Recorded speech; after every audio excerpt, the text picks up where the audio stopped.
उनके सामने में एक मच्छर। जेलर साहब, क्या हो रहा है आपकी जेल में? स्टाफ की पिटाई हो रही, दो कैदियों का खून हो गया। मैं तो खुद हैरान हूं। मुझे तो लगता था कि मेरी जेल में प्रशासन ठीक से चल रहा है, मगर तुम कौन हो? ये धनसुख है, चाय वाला। ये भी उस सेल में जाया करता था सुबह शाम चाय देने के लिए। अरे क्या हुआ धनसुख?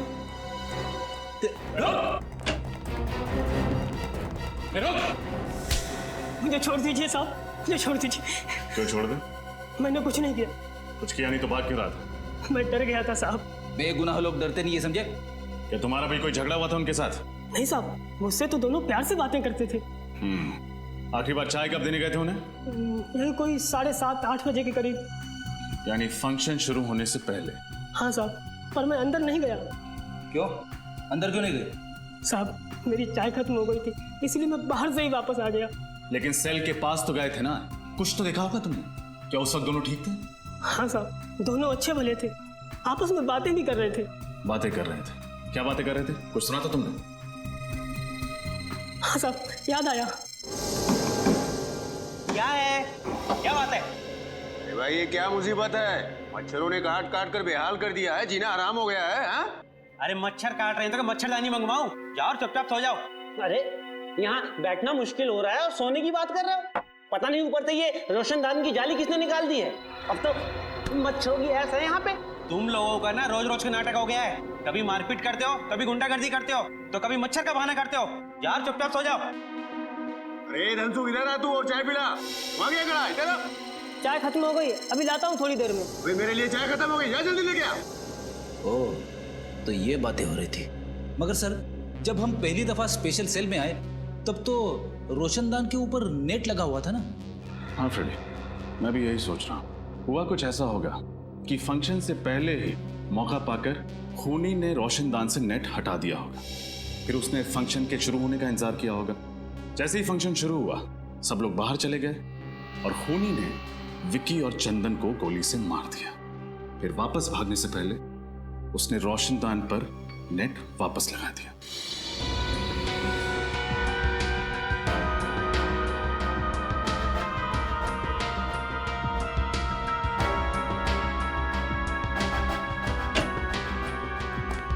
सर, ये रहा जसलोक, बड़ी मुश्किल से हाथ लगा है। 9-2-11 होने के फिराक में था। तो आप हैं मिस्टर जसलोक, जो पिछले 1 महीने से हर रोज मुन्ना, जकोटा, विक्की और चंदन से मिलने के लिए जेल में जाते थे? हाँ? क्या बकवास कर रहे हैं सर? एक तो आपका ऑफिसर मुझे जबरदस्ती उठाकर लेकर आया, ऊपर से आप अनाप शनाप बकी जा रहे हैं। अरे जेल में किसी से मिलना गुनाह है क्या? जी नहीं, जेल में किसी से मिलना गुनाह नहीं है, लेकिन जेल से भागने में किसी की मदद करना गुनाह जरूर है। सर, मैंने किसी की मदद नहीं की और ना ही किसी साजिश में मेरा कोई हाथ है। देखो, मुन्ना और जकोटा अपना मुंह खोल चुके हैं। तुम्हारे लिए यही बेहतर है कि तुम हमारा समय बर्बाद ना करो। बोलो सच। सर, मैंने एक बार बोल दिया ना कि मैंने किसी की मदद नहीं की तो नहीं की।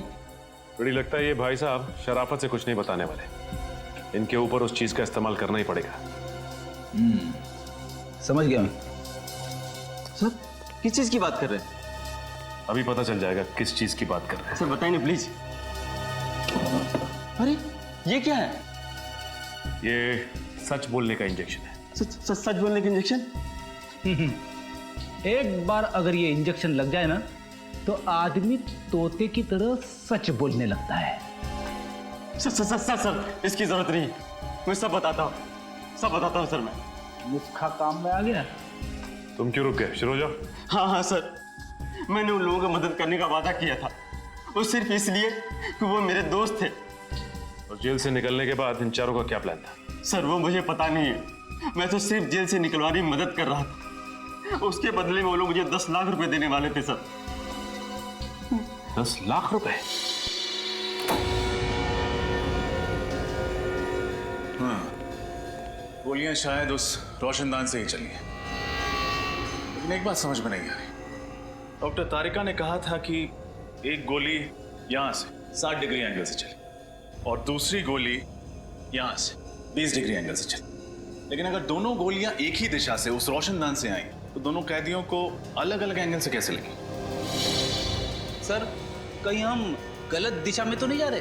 नहीं फ्रेडी, दिशा तो सही है, बस देखना यह है कि हवा का रुख किस तरफ है। हवा, दिशा, मैं कुछ समझा नहीं सर। मेरे कहने का मतलब यह है कि इन दोनों कैदियों के खून का उस रोशनदान से कोई ना कोई संबंध जरूर है, लेकिन क्या ये समझ में नहीं आ रहा। कहीं खूनी रोशनदान से तो अंदर नहीं आया? क्या फ्रेडी, रोशनदान के साइज देखा है तुम? इतने छोटे से रोशनदान से एक पूरा इंसान अंदर कैसे आ सकता है? अरे तो क्या सर गन खुद उड़ के आई अंदर? क्या कहा तुमने? नहीं सर, नहीं नहीं नहीं नहीं, शायद सही कहा तुमने। हाँ, हाँ, गन उड़ के ही सेल के अंदर आई। गन उड़ के अंदर ही? हो सकता है गन किसी ऐसी चीज के साथ जुड़ी हुई जो उड़ सकती है, जैसे कि कोई खिलौना। हाँ सर, वो छोटे छोटे खिलौने होते हैं ना, वो हेलीकॉप्टर्स, एरोप्लेन, जिन्हें रिमोट कंट्रोल से उड़ाया जाता है। एग्जैक्टली। दरअसल हुआ कुछ ऐसा होगा कि खूनी रोशनदान के उस तरफ नीचे खड़ा हो, उसके हाथ में रिमोट कंट्रोल होगा। उसने इस रोशनदान के जरिए हेलीकॉप्टर को अंदर भेजा होगा। हेलीकॉप्टर में एक कैमरा फिट होगा जिसके जरिए खूनी देख सकता था कि हेलीकॉप्टर कहां जा रहा है। इसके अलावा हेलीकॉप्टर में एक मैकेनिज्म होगा जिससे वो दोनों गोलियां चली होंगी, जिससे कि विकी और चंदन की नींद में ही मौत हो गई। ओह, अब समझ में आया गोलियां दो अलग अलग एंगल से कैसे चली है।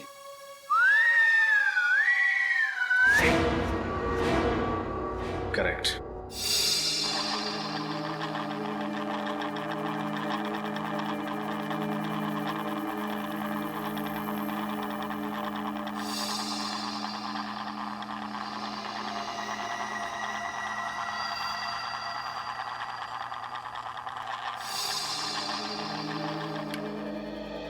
वो हेलीकॉप्टर भी कुछ इस तरह का होगा, इससे ज्यादा बड़ा नहीं हो सकता, नहीं तो फिर वो उस रोशनदान से सेल में घुस नहीं पाता।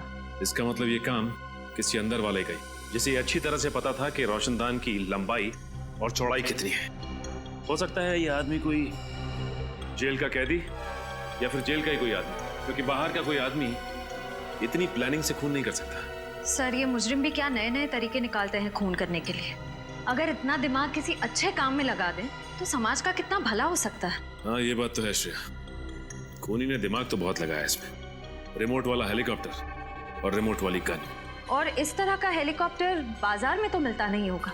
खूनी ने जरूर किसी खास दुकान या कारीगर से बनवाया होगा।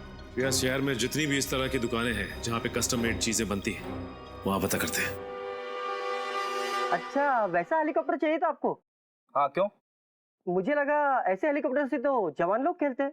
क्या मतलब है तुम्हारा? मैं बुड्ढा दिखता हूँ तुमको? मेरा वो मतलब नहीं था सर। तो फिर क्या मतलब था? मुझे सिर्फ इतना बताओ, तुम्हारे पास इस तरीके का हेलीकॉप्टर है या नहीं? नहीं। अरे तो पहले बताना चाहिए था। इतनी देर से टाइम पास कर रहा था क्या? सुबह से कोई मिला नहीं? Excuse me. हाँ जी। आपकी दुकान में रिमोट कंट्रोल से चलने वाला हेलीकॉप्टर मिलता है? नहीं नहीं, ऐसा हेलीकॉप्टर तो हमारे दुकान में नहीं मिलता है। अगर ऐसा हेलीकॉप्टर आपकी दुकान में नहीं मिलता है तो आपको पता तो होगा ये कहाँ मिलता है। एक काम कीजिए सर, आगे चले जाइए और पूछ लीजिए, उनको शायद पता होगा कहाँ मिलता है। आपको नहीं पता? नहीं। तो ऐसा बोलो ना।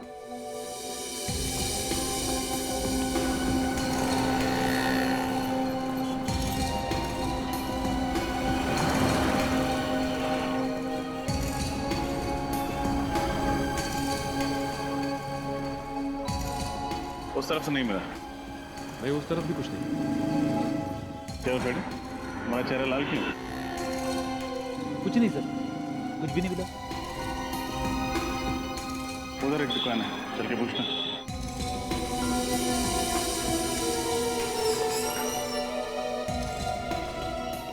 कहिए सर, क्या चाहिए आपको? आपकी दुकान में रिमोट वाला हेलीकॉप्टर मिलता है? हाँ जी, मिलते हैं सर। दिखाइए जरा।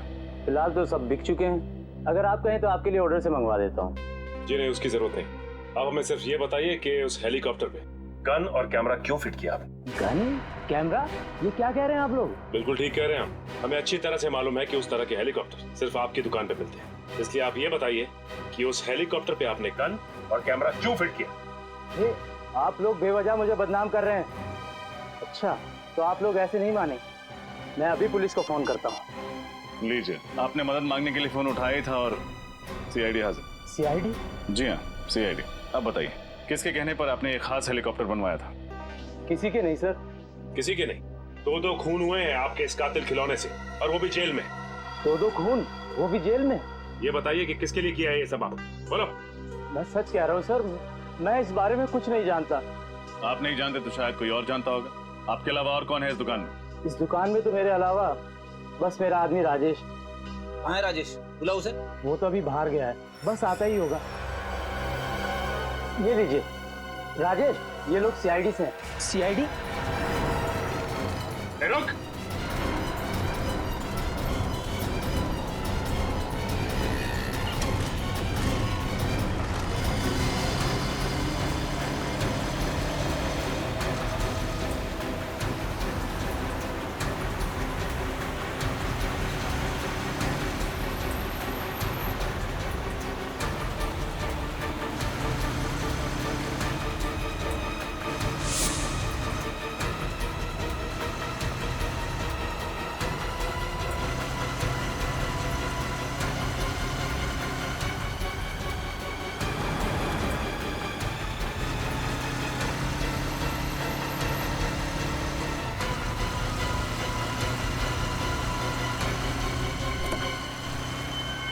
तेरी तो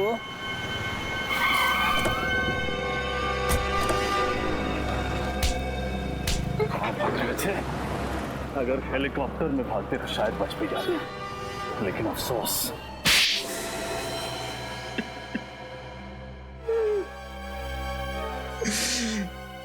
गलती हो गई साहब,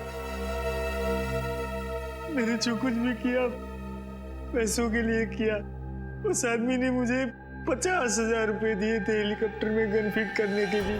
पैसों के लालच में तुमने एक खूनी की मदद की? हा? गलती हो गई साहब, दोबारा ऐसी गलती कभी नहीं करूं। जेल से निकलोगे तो दोबारा करोगे ना? किसने पैसे दिए थे? पता नहीं, उसका ना तो नंबर याद है, ना एड्रेस और नहीं नाम। चेहरा याद है उसका? शक्ल थोड़ी थोड़ी याद है उसकी। कम से कम कुछ तो याद आया इसे श्रेया। इससे स्केच बनवा लेते हैं और अपने क्रिमिनल डाटाबेस में चेक करते हैं। हो सकता है ये कोई पुराना अपराधी हो।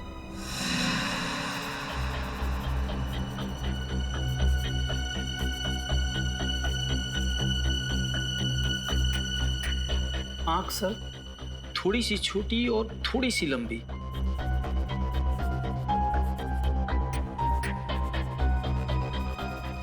ये सही। होठ बिल्कुल सही, ऐसा है। और बाल सर? बाल बाल छोटे छोटे थोड़े से और सुनहले सुनहले कलर का। हाँ सर, स्केच रेडी है।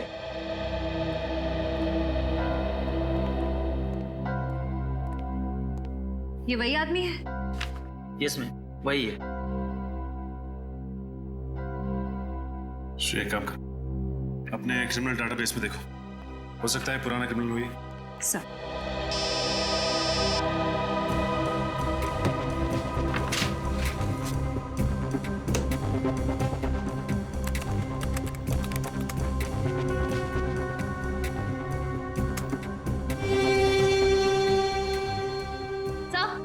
ये जगन नाम का पुराना मुजरिम है सर। ठीक है, मैं बाद में फोन करता हूँ। सर चोरी चकारी के जुर्म में कई बार जेल की चक्की भी पीस चुका है। छोटा मोटा चोरी करने वाला ये खूनी कब से बन गया? सर पिछले 6 महीने से उसी वसंत वजर जेल में था, जहाँ पर विक्की और चंदन भी थे। इसका मतलब ये तीनों आपस में जरूर मिले होंगे और तीनों का कोई ना कोई कनेक्शन है। ये क्या, हफ्ते भर पहले ये जेल से छूटा है और जेल से छूटते ही सीधा हेलीकॉप्टर बनवाने पहुंच गया। लेकिन सर जेल से छूटने के बाद ये फंक्शन के दौरान बैठो बैठो।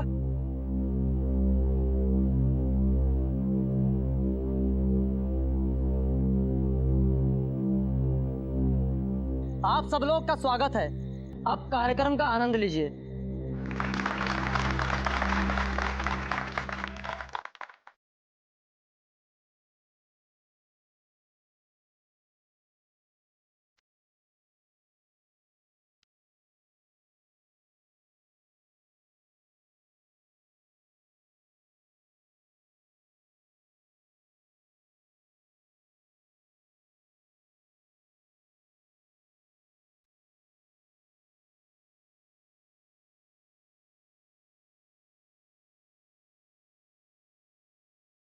विक्की और चंदन के नजर नहीं आ रहे। लगता है कि सर वो दोनों अपने सेल में ही हैं, फंक्शन में भी नहीं आए। कमाल है, हर कैदी को इस दिन का बेसब्री से इंतजार रहता है। वो दोनों फंक्शन में नहीं आए। कहीं कोई खिचड़ी तो नहीं पका रहे वो दोनों? सर मैं जाकर देख कर आऊँ? नहीं, तुम यही रुको, इन पर निगरानी रखो, मैं देख कर आता हूँ।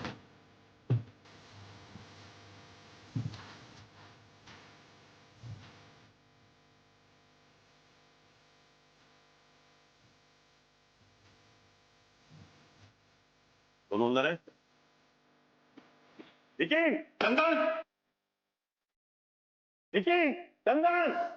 तुम्हें जवाब क्यों नहीं दे रहे?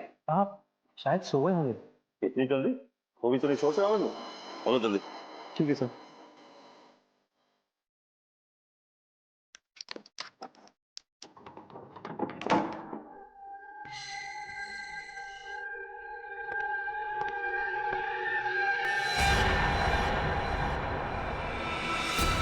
ये क्या गोली?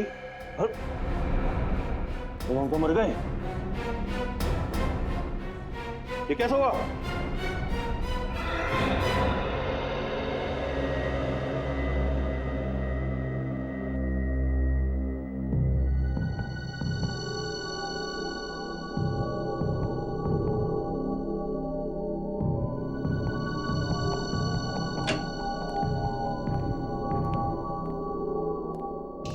मेरी अनमोल चीज कहाँ चली गई? समझ में नहीं आ रहा।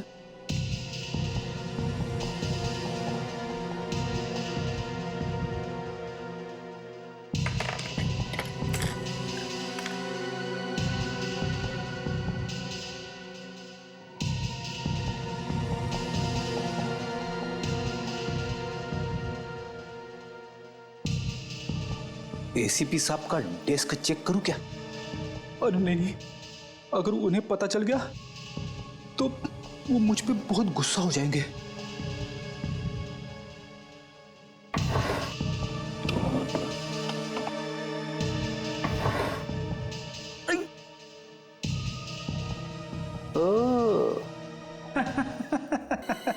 मिल गया, मिल गया, मिल गया, मेरा अनमोल पेन मिल गया।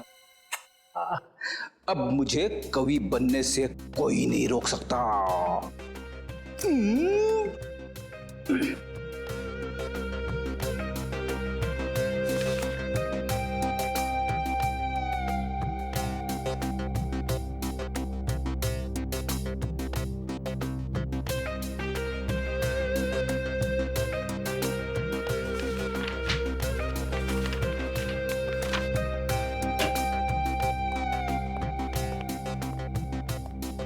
क्या बात है फड़ी? अपने आप से क्या बातें कर रहे हो? बात ही कुछ ऐसी है। भाई ऐसी क्या खुशी की बात है? हमें भी तो बताओ। सुनना तो आपको पड़ेगा ही। मैं जानता हूं सर, एक आप ही है जो मेरी कला की कदर करते हैं। तुम्हारी कला की कदर? ये कागज क्यों फैला है यहाँ पे? इन्हें कागज मत कहिए सर, ये एक कवि के दिल के अनमोल रतन है।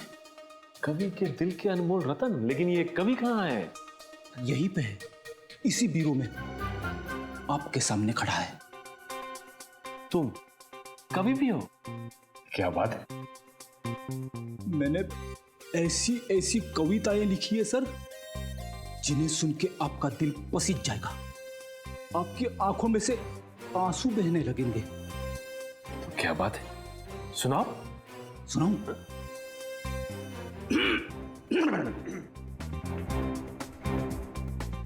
हर शाम अपने आंगन में बैठ के जब मैं डूबते सूरज को देखता हूं, हर शाम अपने आंगन में बैठ के जब मैं डूबते सूरज को देखता हूं, तो मेरे दिल में यह ख्याल आता है कि सूरज के साथ साथ पंकज क्यों न चला गया। पंकज? तो तुमने पंकज पे कविता लिख डाली? बहुत याद आ रही है पंकज की? हाँ सर, पंकज की बहुत याद आ रही है। वैसे मैंने एक और कविता लिखी है। एक और? अभिजीत सर और तारिका के ऊपर। ठीक है, ये भी सुना दो। अभिजीत सर को पसंद है फॉरेंसिक लैब में जाना। अभिजीत सर को पसंद है फॉरेंसिक लैब में जाना। डॉक्टर तारिका से पूछते हैं वो केस का ताना बाना। जुर्म से जब बात बढ़ती है रिश्तों पे, तो डॉक्टर सालुंके का वहीं पे आ जाना। फ्रेडी, ये बहुत प्यारी कविता थी। मेरा दिल तो पसीज गया। उससे पहले मेरी आंखों में आंसू आ जाए प्लीज, बस। नहीं, मैंने और 2-4 कविताएं लिखी है। वो तुम दीवारों को सुनाओ। नहीं नहीं,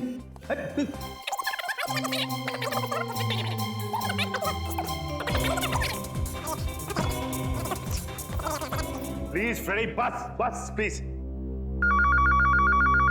थैंक गॉड, सही समय पे फोन आ गया। हेलो,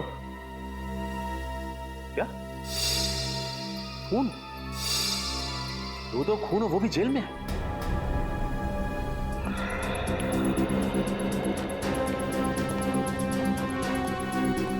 आइए सर, आइए सर।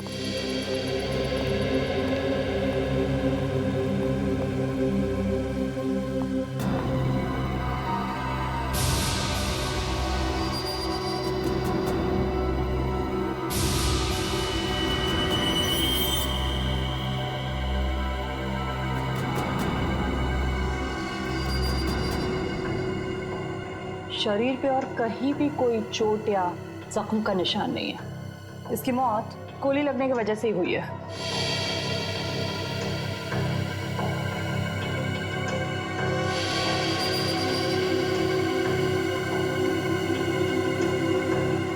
कहीं कोई एग्जिट वुंड भी नहीं है।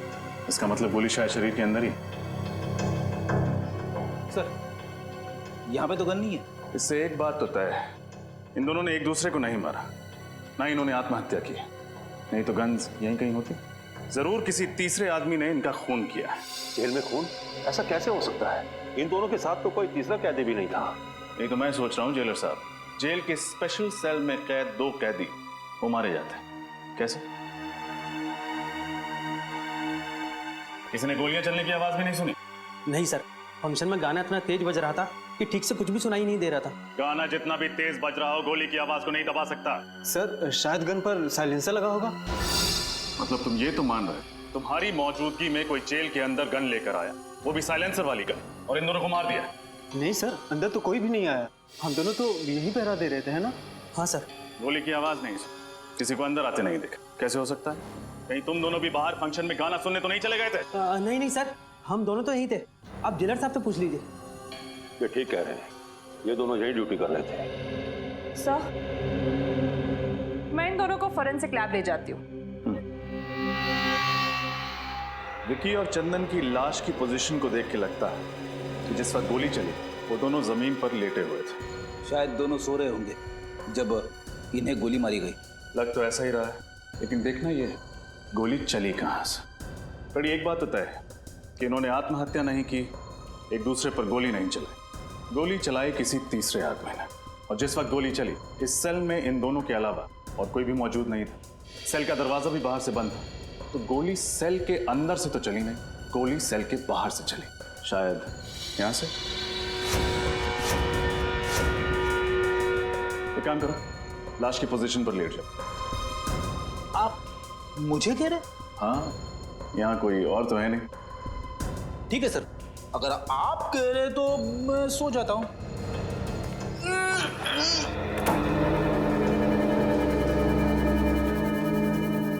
Ready ready? अरे सर, सचमुच गोली मत मार देना। घबराओ मत, बंदूक खाली है।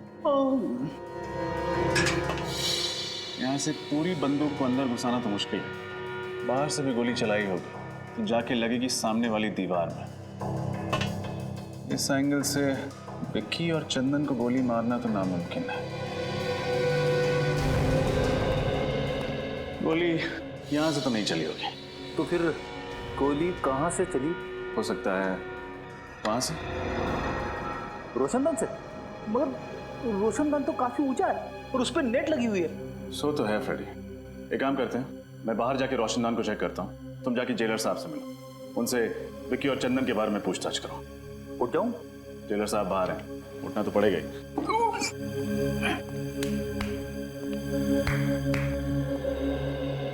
जेलर साहब, ये विकी और चंदन किस जुर्म की सजा काट रहे थे? ये दोनों बैंकों और अमीर लोगों के घरों में घुसकर चोरियां किया करते थे। ऐसे कैदियों को स्पेशल सेल में नहीं रखा जाता ना? ठीक है, ज्यादातर हम लोग ऐसे खूंखार कैदियों को स्पेशल सेल में रखते हैं जिन्होंने खून वगैरह किया। तो फिर आपने उन्हें वहां पे क्यों रखा है? नाक में दम कर दिया था इन्होंने। रोज किसी न किसी के साथ मारा मारी झगड़ा, इसलिए मैंने इन दोनों को दूसरे कैदियों से अलग कर दिया। झगड़ा मारा मारी? फिर तो काफी दुश्मन बना लिए होंगे इन दोनों ने इस जेल में। कोई भी कैदी इन्हें पसंद नहीं करता था। जेलर साहब, खून किसी कैदी ने किया है, लेकिन सर उनकी सेल के बाहर हमेशा सिक्योरिटी गार्ड का पहरा रहता था। इतनी सिक्योरिटी होने के बावजूद भी 2 खून हो चुके हैं। एक तो मैं सोच रहा हूँ, जबकि हमारे जेल के अनुशासन और नियम बहुत कड़े हैं, उसके बावजूद 2 कैदियों का कत्ल हो गया। हर आदमी की जांच पड़ताल की जाती है, हर चीज की जांच पड़ताल की जाती है, बावजूद उसके मुझे तो अभी तक यकीन नहीं हो रहा कि हमारे यहाँ ऐसा हो गया। आपको यकीन करना पड़ेगा जेलर साहब, क्योंकि हकीकत यह है कि आपकी निगरानी में 2 खून हो चुके हैं। कैदियों से मिलने कौन कौन विजिटर्स आते थे, उन सब की लिस्ट चाहिए मुझे। ठीक है। ये रोशनदान तो काफी ऊंचाई पर है। यहाँ तक पहुंचने के लिए उन्हीं को या तो एक ऊंचा स्टूल या फिर सीढ़ी की या घोड़े की जरूरत पड़ी होगी, लेकिन ऐसा कोई भी सामान यहाँ तक लाना या फिर यहाँ से ले जाना बहुत मुश्किल है। खूनी ऊपर कैसे चढ़ा, और अगर वो वहां चढ़ भी गया तो गोली कैसे चलाएगा? क्योंकि जाली के साथ कोई छेड़खानी तो की नहीं गई, ना ही जाली में कोई छेद है। सर, मैंने जेलर साहब से कह के सारे विजिटर्स की लिस्ट मंगवा ली है जो कैदियों से मिलने आते थे। Very good. हाँ डॉक्टर तारका।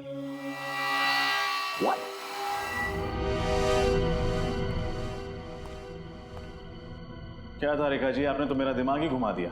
मैं क्या कर सकती हूँ रजत, मैं वही कह रही हूँ जो सबूत मुझे बता रहे। ये दोनों कैदियों पर 2 अलग अलग एंगल से ही गोलियां चली है। लेकिन अलग अलग एंगल से कैसे? विक्की पर जो गोली चली है वो करीबन 60 डिग्री एंगल से चली है। 60 डिग्री मतलब गोली यहां से चली? हाँ, और चंदन पर जो गोली चली है वो करीब 20 डिग्री एंगल से चली। 20 डिग्री मतलब यहां से? हाँ। तो क्या खूनी ने घुटने पे बैठकर गोली चलाई थी? अब एंगल तो यही दिखा रहा है। हाँ, मेरा दिमाग और भी चकरा रहा। आपका कहना है कि गोली सेल के अंदर से चली, लेकिन यहाँ किसी भी तीसरे आदमी के होने की कोई संभावना है?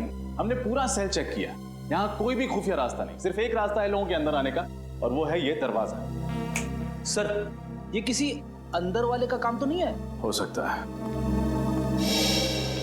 ये लीजिए सर, जो जो इन कैदियों से मिलने आता था उन सारों नामों की लिस्ट। Thank you.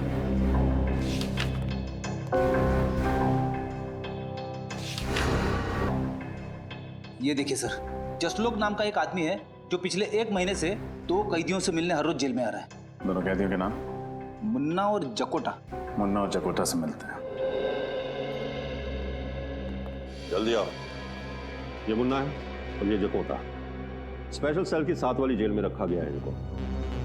मुन्ना और जकोटा किस जुर्म की सजा काट रहे हैं तुम? लुटेरे हैं तुम। सुनसान हाईवे पर मुसाफिरों को रोककर उनके पैसे गहने वगैरह छीन लेते हैं। पर कभी किसी मुसाफिर का नुकसान नहीं किया साहब। मुसाफिरों को नुकसान नहीं पहुंचा, लेकिन जेल के अंदर 2-2 खून कर दिए। 2-2 खून? साहब ये क्या कह रहे हैं आप? किसी का खून करने के बारे में हम कभी सोच भी नहीं सकते। बनो मत। विक्की और चंदन के साथ तुम दोनों का 36 का आंकड़ा था ना? 36 का नहीं, 37 का कहिए। कोई दिन ऐसा नहीं गया जब इन दोनों की उन दोनों के साथ तू मैं ना हुई हो। कई बार तो हाथापाई की नौबत आई है। साहब, विक्की और चंदन को तो आपने अलग सेल में बंद कर दिया था, फिर हम उन्हें कैसे मार सकते हैं साहब?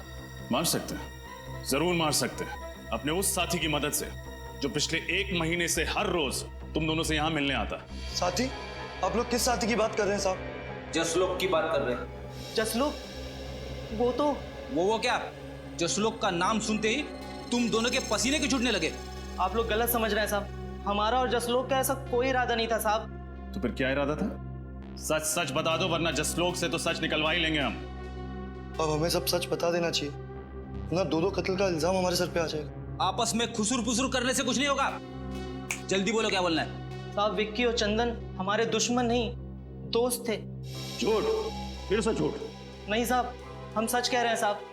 हम चारों जसलोक की मदद से जेल तोड़ के भागने की साजिश कर रहे थे। जेल तोड़कर भागने की साजिश? हाँ साहब, इसीलिए उस दिन हमने जेल में झगड़े का नाटक किया था, ताकि आप लोगों को हमारे ऊपर शक ना हो। इतना बड़ा धोखा, इतनी बड़ी साजिश। देखो अगर ये बात गलत निकली ना तो आप फिक्र मत कीजिए जेलर साहब, जब भी जसलोक हमारे हाथ लगेगा सच तो बाहर आ ही जाएगा। किसी और पर शक है आपको?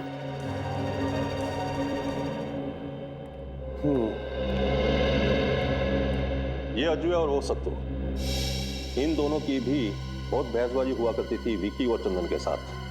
बहस तो होगी ना साहब, वो दोनों हर वक्त झगड़ा करने का बहाना ढूंढते रहते थे। हाँ हाँ साहब, बिना झगड़ा करे उनका तो खाना ही हजम नहीं होता था। कहीं तुम दोनों का झगड़ा जकोटा और मुन्ना जैसा नकली तो नहीं था? नकली? नहीं साहब, ये क्या कह रहे हैं आप? लो, तुमने अपने ही मुंह से कह दिया कि झगड़ा असली था।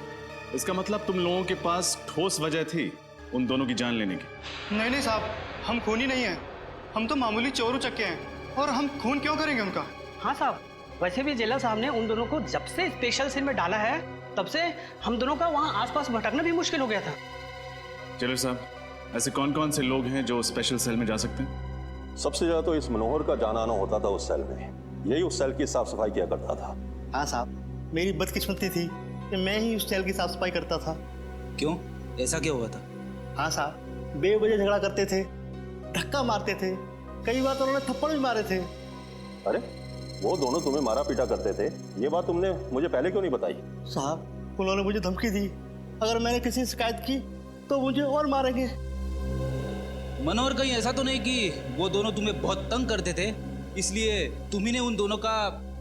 साहब, मैं तो उनके पास जाने से भी डरता था। मैं उनकी जान कैसे लूंगा साहब? मच्छर था साहब। रिंकू की खबर आज तक गलत निकली है, उसे अब निकलेगी। जिस कबूतर की आपको तलाश है उसे यहीं पे घोंसला बना रखा, यही है उसका घर। ये है जगन का ठिकाना। ठीक है रिंकू, ये रखो तुम अपने पास।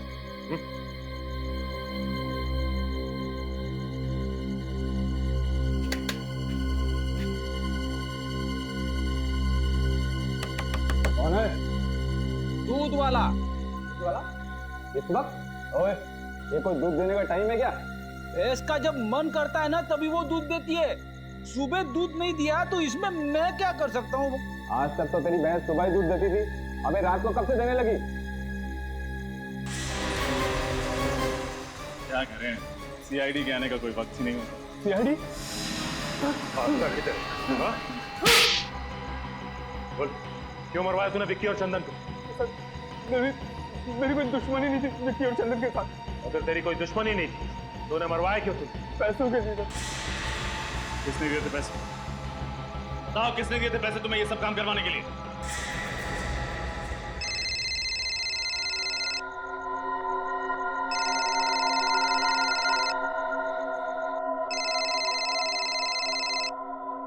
हेलो, मैं जगन बोल रहा हूँ। मैंने तुमसे कहा था ना, तुम मुझे कभी फोन मत करना। देखो, मैं तुमसे मिलना चाहता हूँ। तुम्हारा दिमाग तो खराब नहीं हो गया? देखो, तुम्हें मुझसे मिलना ही पड़ेगा, नहीं तो मैं। नहीं तो क्या धमकी दे रहे हो मुझे? आज रात 9:30 बजे ज्वाला रोड इंतजार करूंगा। अगर नहीं आए तो? नहीं आए तो क्या कर लोगे? हेलो हेलो, नहीं आया तो क्या कर लोगे?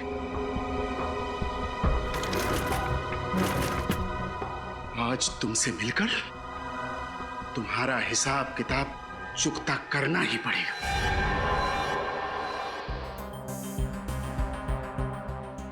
अब तो मैंने आप लोगों का काम कर दिया है, अब मैं जाऊं सर? अरे ऐसे कैसे जाने दे? अभी तक तो तुमने इंसाफ का आटा गूंदा है, प्रायश्चित की रोटी तो पकानी अभी बाकी है। इंसाफ का आटा, प्रायश्चित की रोटी? मैं कुछ समझा नहीं सर। तुमने खूनी को हमारे बनाए हुए जाल में तो बुला लिया, लेकिन तुम्हारा काम अभी खत्म नहीं होता है।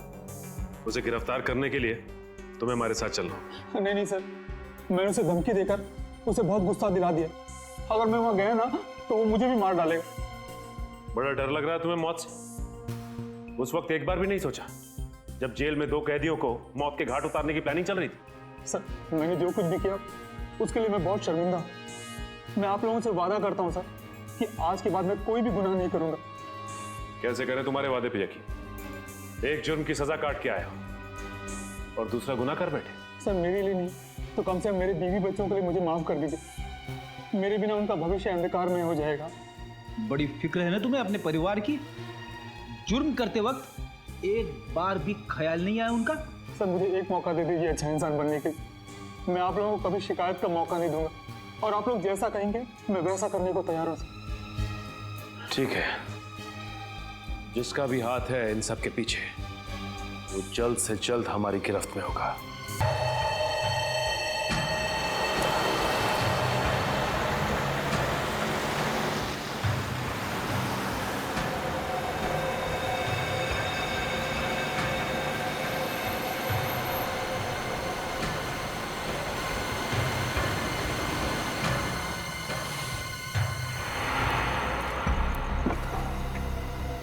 अच्छा हो जो तुम आ गए। मुझे सीआईडी की धमकी देने की तुम्हारी हिम्मत कैसे हुई? देखो सीआईडी तुम्हारी वजह से मेरे पीछे पड़ी है, अब तुम्हारा फर्ज बनता है कि तुम मुझे सीआईडी से बचाओ।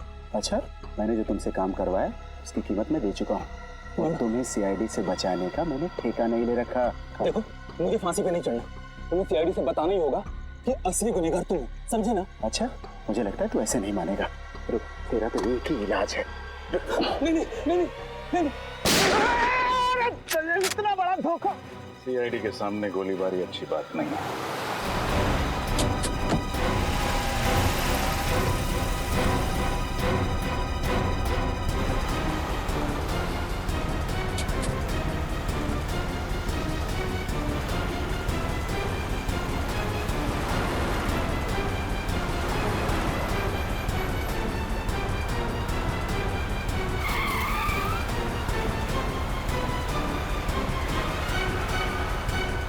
इस तरह से गाड़ी चला रहा है कहीं किसी को नुकसान ना पहुंचा दे।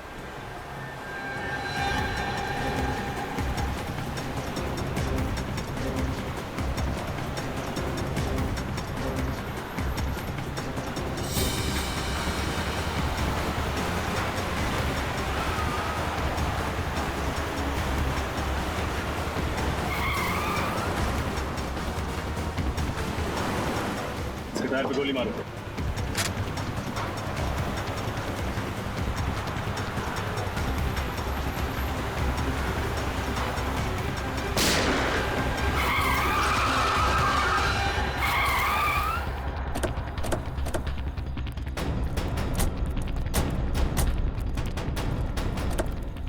विजय बाबू, खेल खत्म तुम्हारा।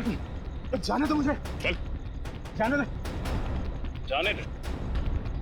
शर्म आनी चाहिए तुम्हें, कानून की सेवा करते और दो कैदियों का खून का डाला।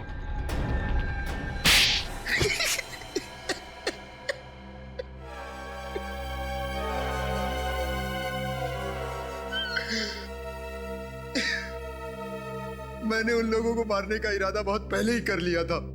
इंतजार था तो बस एक सही मौके का, और वो मौका मुझे मिला जेल के उस फंक्शन के दौरान। क्यों? ऐसा क्या किया था उन दोनों ने तुम्हारे साथ जो पुलिस में होते हुए भी तुमने कानून को अपने हाथ में लिया?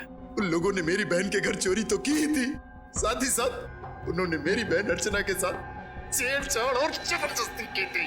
क्या? तो तुमने ये बात किसी से कही क्यों नहीं? मैं डरता था कि समाज में बदनामी होगी, मेरी बहन का घर से बाहर निकलना मुश्किल हो जाएगा। बस इसी डर से मैं अपना मुंह बंद करके बैठा था, और विक्की और चंदन इसी डर का फायदा उठाकर मुझे ब्लैकमेल करने लगे थे। नजरें क्यों चुरा रहे हो विजय बाबू? लगता है हमें देखकर विजय बाबू की आंखों में आंसू आ जाते हैं, इसलिए नजरें चुरा लेते हैं। क्यों? पर चंदन, हमें देखकर विजय बाबू को रोना क्यों आता है? क्योंकि शायद इसे अपनी बहन अर्चना की याद आ जाती है। अरे बाप रे, चंदन, चंदन इसे गुस्सा आ रहा है, इसे बहुत तेज गुस्सा आ रहा है। चंदन, चंदन, मुझे डर लग रहा है। चंदन, मेरे हाथ कांप रहा है। ये अगले हफ्ते तक 20,000 रुपए मिल जाने चाहिए हमें, वरना तेरी बहन अर्चना की दुखद कहानी ना बहुत जल्दी पूरे शहर की जुबान पे होगी बेटा, समझा? और आंखें मत घूर, न दिखा। चल काम कर अपना।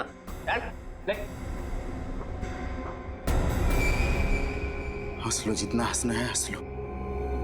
वो पल दूर नहीं जब एक बहन पर हुए अत्याचार का बदला एक भाई अपने हाथों से लेगा। आप ही बताइए सर, हर पल अपमान का घूंट पीकर जिंदगी गुजारना आसान नहीं है। माना तुम्हारी बहन के साथ जो हुआ गलत हुआ, पर ये सोचकर चुप बैठ जाना कि बदनामी होगी, ये बहुत ही गलत और पिछड़ी हुई सोच है। और औरतों पे जुर्म बढ़ने का यह भी एक कारण है। औरतें बदनामी के डर से कानून का दरवाजा नहीं खटखटाती, और चंदन और विक्की जैसे लोगों के हौसले और भी बढ़ जाते हैं।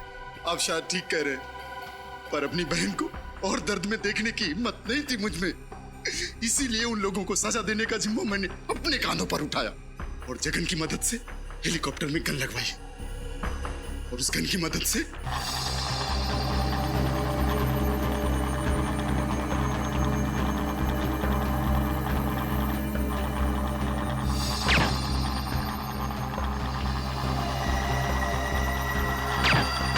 माना कि तुमने जो किया अपनी बहन का बदला लेने के लिए किया, पर अगर बदले की आड़ में हर इंसान जुर्म करने लगे तो समाज में जंगल राज फैलने में देर नहीं लगेगी। मैंने जिन लोगों को मारा वो कोई अच्छे लोग नहीं थे। ये सही है कि वो लोग अच्छे नहीं थे, लेकिन गुनाह तो फिर भी गुनाह होता है, और तुम्हें क्या सजा देनी है ये अब अदालत तय करेगी।